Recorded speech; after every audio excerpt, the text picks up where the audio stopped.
1.5 KG இந்த மாதிரி tower cake வந்து கேட்டிருந்தாங்க. ஸோ ஸ்க்ரீனில் பார்க்குற மாதிரி வந்து கேட்டிருந்தாங்க. பட் இது வந்து 1.5 கேஜின்றதுனால ஹைட் வந்து ரொம்ப வராது, கொஞ்சம் கம்மியாக தான் வந்து வரும். 3 to 4 கேஜி பண்ணும்போது வந்து பார்த்திங்கன்னா கொஞ்சம் ஹைட் வந்து நல்லா வரும். ஸோ நான் ப்ரௌனி வந்து செய்ய ஆரம்பிச்சிட்டேன். ஸோ ஸ்கூல் காலேஜ் படிக்கும்போது எடுத்த ஸ்கேலு அதோடு இப்போ தான் வந்து எடுக்கிறேன். ஸோ எதுக்குன்னா கரெக்டாக வந்து லைன் பண்ணி நம்ம வந்து கட் பண்ணணும். ஸோ நம்ம எப்படின்னா அப்படி பீஸ் போட்டோம் அப்படின்னா உங்களுக்கு அந்த ஷேப் வந்து கரெக்டாக வந்து வராது. ஸோ அதை கட் பண்ணி நான் வந்து செட் பண்ண ஆரம்பிச்சிட்டேன். ஸோ பார்க்கும்போது ஃபஸ்ட்டு ஓப்பனாக சொல்லணும் அப்படின்னா எனக்கு கொஞ்சம் கான்ஃபிடென்ட் இல்லை, எப்படி வருமோ என்னமோன்னு எனக்கு கொஞ்சம் டவுட்டாக வந்து இருந்துச்சு.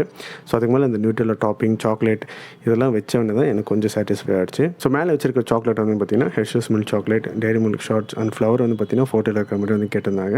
2-3 ஷாப் கேட்டு பார்த்தேன், கிடைக்கல. பட் அகைன் வேறு கடைக்கு போய்ட்டு நான் ட்ரை பண்ணி நான் வந்து வாங்கிட்டேன். ஸோ அவங்க கேட்ட மாதிரி எல்லாமே செட் பண்ணி கொடுத்துட்டேன். பட்டர்ஃப்ளை மட்டும் தான் மிஸ்ஸிங் ஆகுது. ஸோ பட்டர்ஃப்ளை மட்டும் நான் வந்து வைக்கல. எதனால் அப்படின்னா எடுத்துகிட்டு போகும்போது அந்த ஷேக் ஆகும்போது கீழே வந்துடும் அப்படின்னால. So happy birthday card, butterfly எல்லாமே வந்து பார்த்திங்கன்னா பாக்ஸில் வச்சு கொடுத்துட்டேன். ஸோ அவங்களும் செட் பண்ணி எனக்கு வந்து ஃபோட்டோ வந்து சென்ட் பண்ணியிருந்தாங்க. ஸோ அந்த ஃபோட்டோ வந்து பாருங்கள். ஸோ உங்களுக்கு அந்த ப்ரௌனிஸ் அண்ட் கேக்ஸ் அப்படின்னா ஸ்கிரீன் நம்பருக்கு வந்து காண்டாக்ட் பண்ணுங்கள். ஸோ நெக்ஸ்ட் வீடியோ பார்க்கலாம். பாய்.